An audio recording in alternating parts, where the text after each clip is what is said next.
এমন একটা জায়গায় ফেঁসেছি যেখানে জনমানুষ শূন্য নেই, একদম জনমানুষ শূন্য, মানে কেউ খুন হয়ে গেলেও জানতে পারবে না।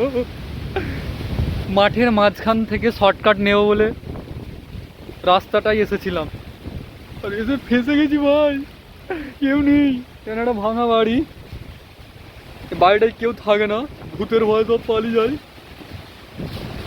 কেউ থাকে না। এই যে ভাঙা বাড়ি, ফোকাস নিচ্ছে না ক্যামেরা, একদম ময়লা আবর্জনা ভরে গেছে, ভূতেদের রাস্তা না।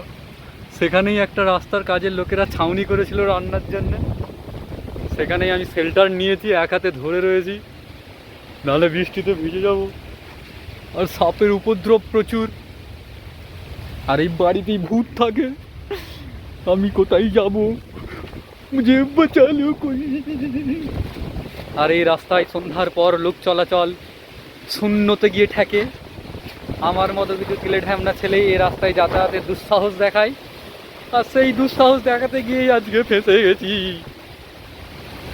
ও বাবা, বাজনা পড়ে যাই খালি বাবা,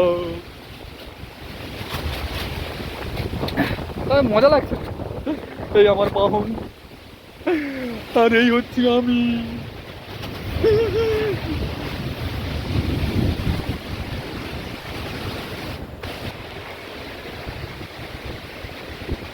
ওরে বাবা, এই হচ্ছে অবস্থা, আর এই হচ্ছে আমি। এমন ভাবে দাঁড়িয়ে আছি, কি করবো বাবা।